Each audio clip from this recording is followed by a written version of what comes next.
અને હા, એક વાત કહેવાની તમને તો રહી ગઈ. લપ શું લેવા થઈ હતી? અમે ઓલા મોટા ફટાકડા આવે ને, ઓલા બમ મોટા, એ આમાં રોડ હતો અને રોડના કાંઠે વરરાજો હાલ્યો હતો તો અને ઢોલના ડીજે ને બધું વાગતું. જય માતાજી, અમે આવ્યા લગ્નમાં. હર હર મહાદેવ, જય માતાજી, તમારું સ્વાગત છે. Good morning. 8 વાગી ગયા છે અને મીઠા વ્લોગમાં તો શું કહેવાનું છે?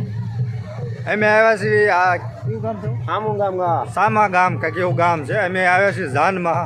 હું ના ભાઈ છે મસ્ત જાનની મોજ લેવી અને જોવી. તો ડીજે ચાલુ થઈ ગયો, સીધા અહીંયા જઈને તમે બતાવી. રેડી? તો તમે કન્ટિન્યુ વ્લોગમાં આ બિના રહેજો.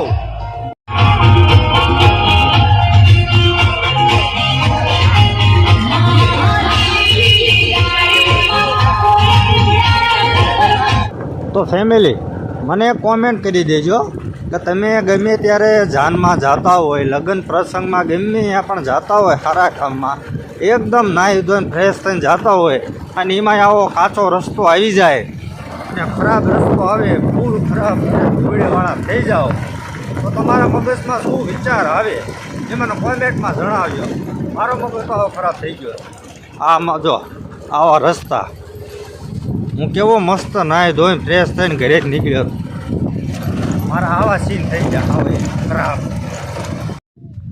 તો મિત્રો, અમે લગ્નમાંથી આવી ગયા પાછા.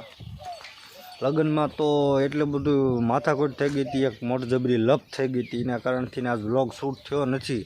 હમણાં શૂટ કરો તો પણ લપ થઈ ગઈ હતી એટલી અંદર આમ શું કે ભાજી પીડ્યા હતા, એટલે વ્લોગ બન્યો નથી. થોડોક બન્યો છે એ હું તમને બતાવીશ. અને આજનો વ્લોગ બસ આટલો જ છે. અમે ઘરે આવી ગયા છીએ, જો એકદમ કપડાં બદલાઈ નાખ્યા છે અને હવે કાલથી જવાનું છે એ તમને બતાવીશ. અને હા, એક વાત કહેવાની તમને તો રહી ગઈ. લપ શું લેવા થઈ હતી? અમે ઓલા મોટા ફટાકડા આવે ને, ઓલા બમ મોટા, એ આમાં રોડ હતો અને રોડના કાંઠે વરરાજો હાલ્યો હતો તો અને ઢોલના ડીજે ને બધું વાગતું હતું. અમે બધા ફટાકડા ફોડતા હતા તો અમે એકારે 2 મોટા બમ મૂક્યા રસ્તા ઉપર અને એને અમે જઈ ગયા તો એક ફૂટ્યો અને એક ઉડીને સીધો વયો ગયો એક વાયડમાં. અમારે એમ થયું કે એ આંગો વયો ગયો છે. ઘડીક પછી અમે પાછા જોવા વયા ગયા. પછી ઘડીક રહીને એક વાયડ હળગી છે, પણ કે વાડીવાળા હતા એવડે બધા આવ્યા, એના કારણે લપ થઈ એટલે એટલો વ્લોગ શૂટ નહોતો કર્યો. એમ બધા પછી એ હતી